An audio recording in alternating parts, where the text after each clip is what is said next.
Trop chers fidèles Internet et Aerotech TV officiel, la chaîne de référence. Bienvenue sur votre émission Actualité politique.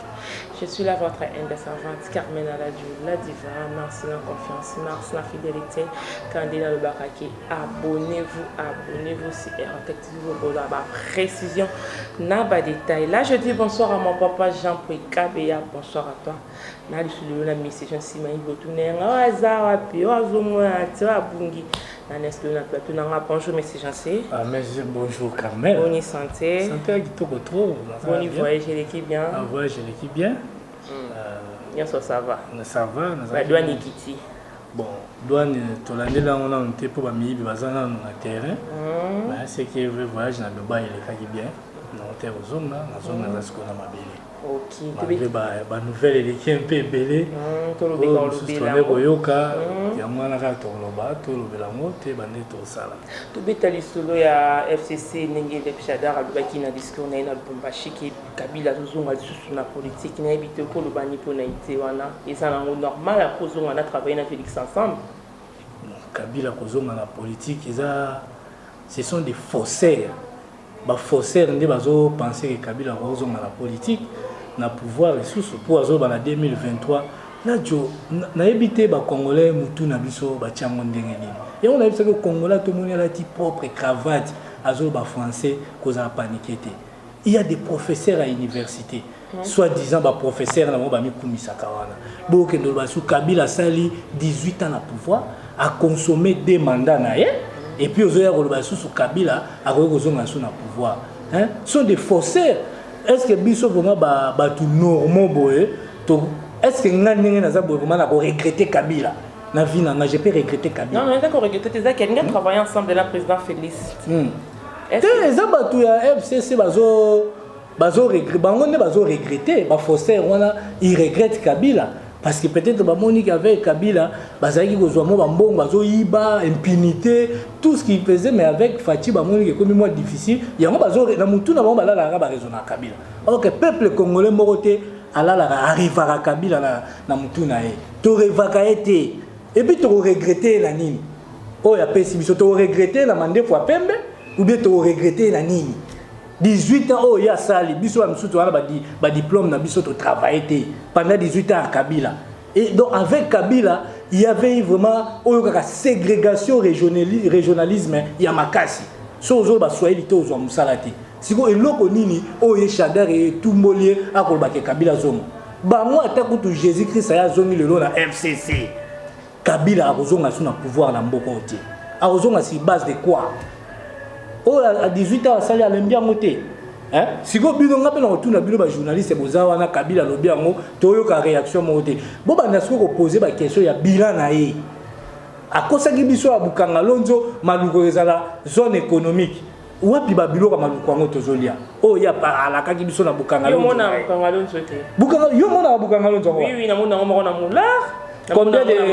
Combien de sacs battent au Congolais? Il y a 5 il y a ces mots les combien? Pour baba ya Bukanga Lonzo ya ba congolais bando sac ya semu lelo sac ya semu tout ça na $20 sac ya semu les na $20 et ça qui ça combien mais ce que na pays le la Zambie au moins sac ya semu les a moins de $5 na Zambie effectivement il ba lancer qui programme ya rolo na bilanga ba bimisa so 70 millions so 70 millions de dollars ba sala ba publicité na bango na TV. Ce que biloko ngo biso tolia ka ngote tolia toujours semu le utaka Angola tolia semu le utaka pays suna ba o ba Congo fiti ba osala donc naza so la bila ba kotengelo ba bilan o ya Kabila e ko la Kabila ko kozonga suna pouvoir na mboko ti NON et nazo asimango et puis nazo lobango na kanda même ya kozonga suna mboko ti lo ke biso ba congolais to ba zoba a ozonga na mboko si base de quoi abomi bato yebi ke bato mi bakufi ba marche ba kundi bango ba na ba maluku wana ba fausse commune bato bakufi na ba maluku ba marche mingi sama na kini ba kufa ale yende mutakomi nzambe azonga lisu na pouvoir o so bazala ba idée wana ba longola ngo déjà biso to wa déjà sénateur à vie oui aza sénateur à vie où est le mal aza sénateur à vie c'est normal aza sénateur à vie selon ba mandat na ya uti ko consommer ngo ngana zo bisa ba Shadar wana bato Kabila batumbola biso ti batumbola biso te pone toza boye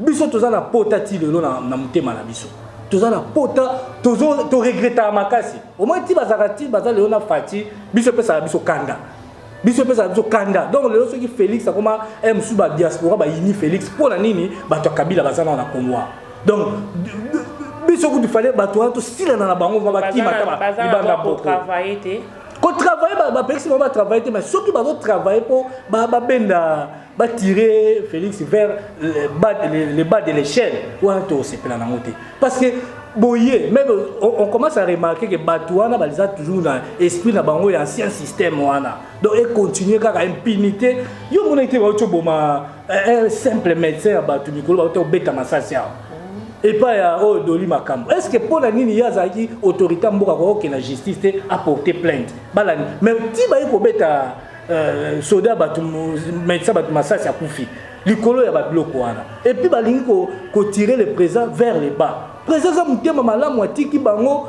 atie bango bazala calme bavanda na mboka bakimite moi ba mbongo na bino bozu botongi ba 4 immeubles ba 5 immeubles bo concentrer na ba effort ba immeubles wana bozula mbongo eza ba bien immobilier mais ceux qui bino bo continuer kaka ke bo pesa ka biso kanda eza na problème te to yeba biso banali ba otika na mboko po bango bazala ba mbongo na bandaku hein ce sont des milliardaires et des millionnaires ba peuple congolais musu baza tala ba $2000 te na ba compte na ba banque là donc bango ba mona ke mboko eza ya bango Kabila ou rien mais to kenda ki na ndenge le fraki yenda pesa ka bango to monter non s'organiser pour na bomba bongo na ye apesa ka bango bo ba mbongo ba yibi bien obi Kimbuta ayibi ba mbongo combien hein Kimbuta tous ses amis là au mona ba redi amisi ba nyoka longo ba voix mina simana qui nyoka longa kangama na poto abengisi na oya mon cher combien pesa nga $10,000 na mbongo te ba nyoka longo ba créer ba DGR kala ba ngwana bazozo ba mbongo lelo vignette eza combien car muki ya 12 chevaux au fut 88 $. Si vous avez 5 000 francs sur votre likolo, vous comprenez. Donc bango baza na leçon pesa bisoté. Ya on a aussi na président Fati, c'est le moment aussi pour lui à président de la République, il doit assumer être responsable. Être responsable, c'est quelqu'un qui assume. Même si la décision est mauvaise ou elle est bonne, vous devez assumer. Il faut écarter déjà Batouana. Ndam azwa Batou Sikacha pour akonza bango na idéologie na. Pour Batouana baza toujours na idéologie ya Kabila. Kabila ozonga pouvoir la ni. Pour la mandefu. Bila na yeni na pesi sur par rapport ya président Fatina rencontre ya ex-président Kabila ou mon qui ont ndeni. Bon, rencontre ce bakutanagi eza nango problème té. Mais sur base de quoi Kabila Roluka lisusu Fati. Parce que Kabila zawana déjà combien de postes bazuna raflé dans Mboko? Tous les gouverneurs presque bazuna Mboko. Et ils ont parlé de coalition. Oui, coalition et Salamaki. Mais la coalition na chef na bango ezaka ka Fati. Ce total bien bango bandimaki bazala la majorité na bango na côté ya présidence ba travailler na coalition. Mais qui est le chef? C'est Félix qui est les chefs de l'État.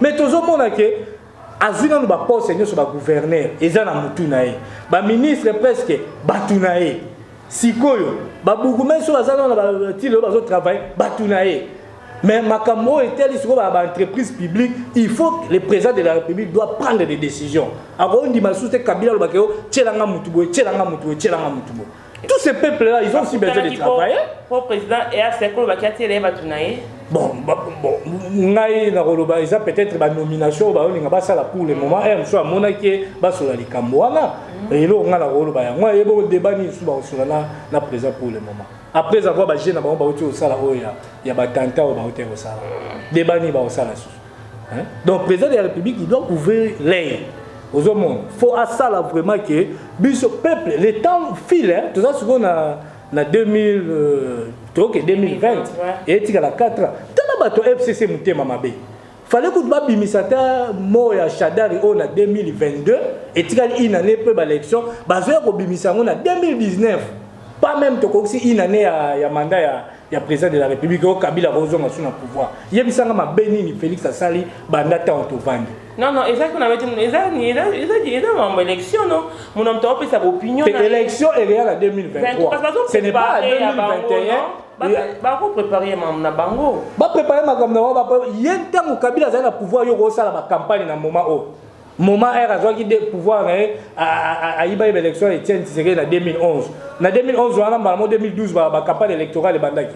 On débat Moïse va au ça. Donc là il y a un grand changement.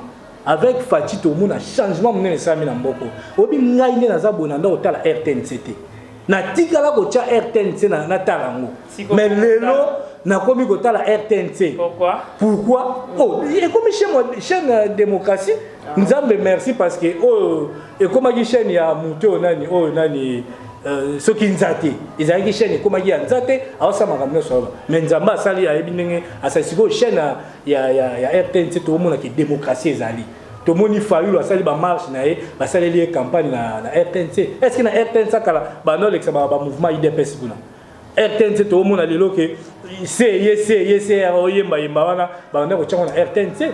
Lelo Moïse Katumbi otambola mboka mobimba bazo lexé na RTNC. Est-ce que sera Kabila manifestation yo talaka ya IDPS bazo ka batikala ko tchanga na chaîne na biso. Bazo landela kutu bino na ba aner omolo kebo na aner bazo landela bino ba otala que non. Ba ok osala réunion la bango na Fatima ba tcheli bino bato aner na kati. Ti ba osala réunion ba olandela bino. Osomona mais lelo autant na victoire ezaki so tchesak na mukongo mona kaka bato ba obenga o bureau de papa laksa biso site wala yo zamona poto o uti wapi laksa mukanda laksa téléphone mais ba bloc wana ezati photo ndima ke ya un changement to boya mondeni ngana biso ke lajo na mboko yo bato ba kozonga su na mboko te bazala azonga lisusu na politique comme président eza Mobutu eza Kabila ya Joseph Kabila kutu il y a Laurent Désiré ceux qui ont mis ça tu vas couper les lots bah c'est oui Laurent Désiré couteau a coquille ko changer moi mon bout a ko changer jamais obi que là je n'ai pas sauté na 96 wana Mobutu na 2000 na 1993 Tshisekedi Etienne a comme premier ministre biloko ezaki cher ekiti c'est vrai là tous les léonés ba indien ba zaki ba libani ba comme importateur c'est vrai les qui tatuka se ba ndem tano be mabilo ka kolia na Congo biloko kitaka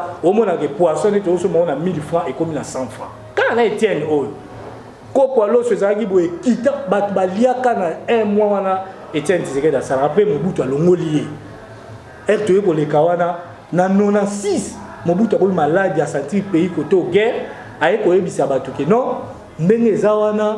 Je connais vos attentes. Peuple ne soit vanda. Père Nabiso la jo atikala jamais kolinga Mobutu de son vivant. Na oba kuna ba 87 tokena na Kanchach. Ponga za mwana ngalema. Tokena Kanchach ba fete Mobutu ale ndo salama. Tozo ba photo moko ya Mobutu bolandola alataka abako simoko ya grise na chapeau na foulard. To yana ngona palais to bambi ba photo Mobutu papa la biso zo kata ba photo ha. Mais tu sais pas la mike to comprendre te. Mais en 96 Mobutu abaki je connais vos attentes. Batante o biso te yebaka Mobutu je connais vos attentes. Aya ko yebisa biso ke non. Pour c'est lui là ba bande ko zela Tshisekedi Etienne peut-être ba opesa e pour sa comme ministre pour gérer mbo.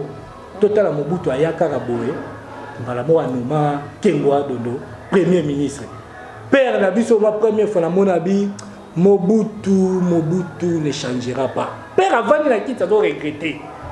Vous comprenez? Mais même sous Joseph a couffé à la moutia comme un président de la République dans mon société. Oh, il y a Staline à 18 ans. Bah, Congolais, bah, humilié. Ok, na Brazza, bah, ça, tout ça qui sont en valeur. Dignité, bah, Congolais, le moitié. Mais les lots à Koya Ozonga, et l'eau connu, il y a Bossa, il y a Opesa Bisso. Naï personne, bah, Congolais, tu regrettes à été. Il a compris que, bah, Congolais, bah, comme Bossa, naïe.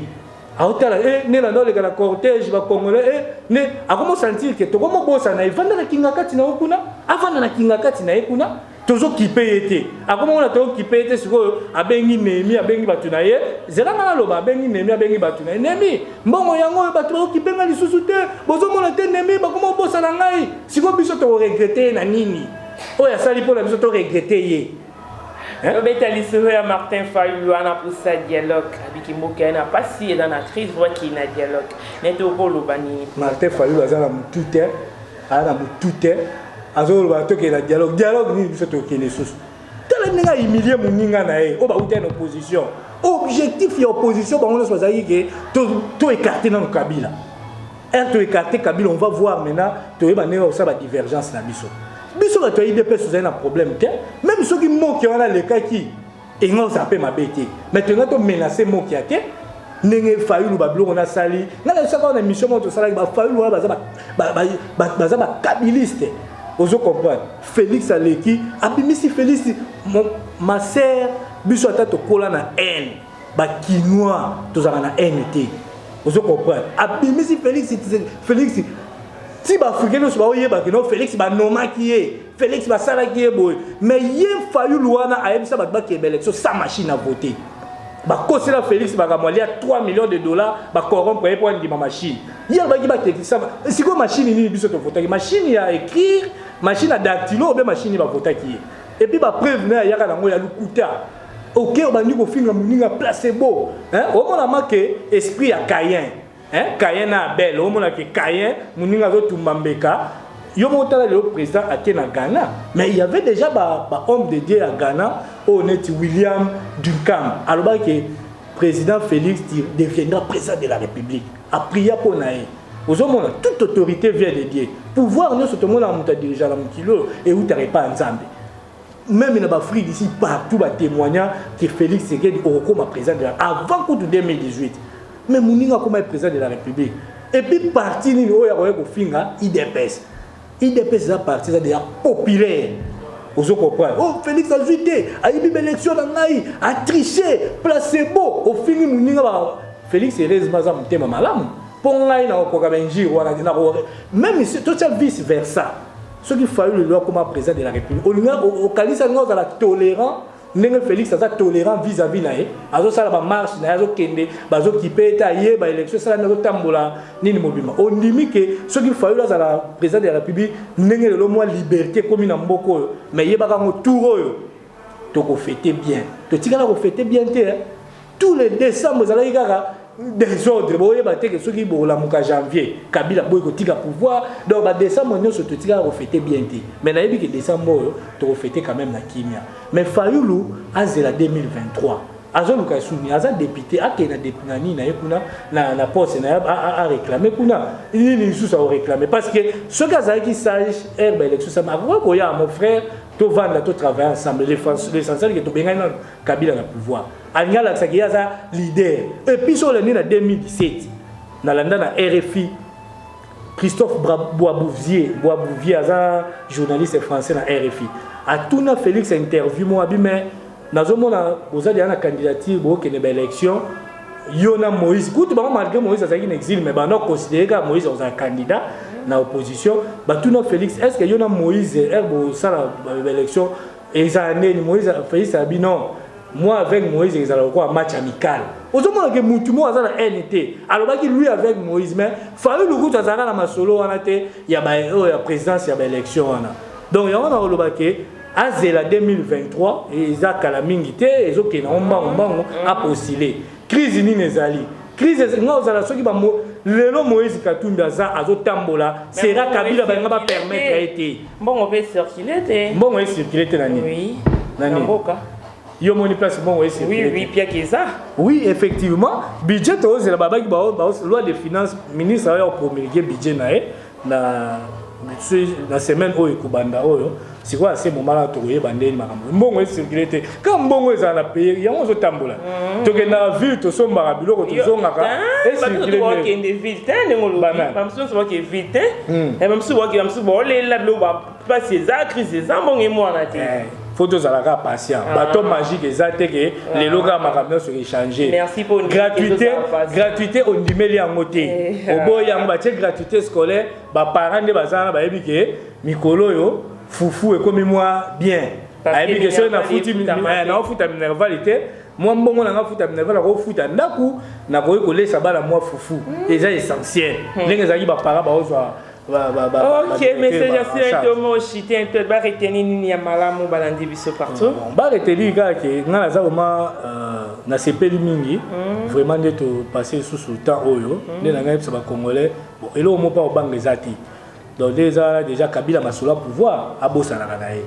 Ceux qui va tchala moi bazo raisonner ye ba Jean-Marie Kasamba ba okendo voter ye. Biso peuple congolais to revakaye donc tu as le mal à regretter été les locaux moko ya sali biso ba congolais pendant 18 ans donc les gens là te soutenir toujours Fati aza Kinois oh vraiment ça courageux ça la pouvoir donc tout soutenir il est tout tindiquer les bossos début c'est toujours difficile mais oh les gens sali ils a peu mingi hein aux unes là qui moins lelo basango kabila oui kabila ke bamake la jowana komi ko bama be ba osala banzela nzela no alembo le kakawana oya foire basala ki babamba kite ozwi nini kimwenza so ozwi kimwenza ti njili ezalaka place basango toyebi kimwenza ya place basango nzela ne beba mais basango ba na kabila ko manga bras de fer mais Félix ayezongisa susu nzela kimwenza ba égyptien ba osala partie ndambu ba chinois pe ba osala partie ndambu donc qui ça elenga ça esalama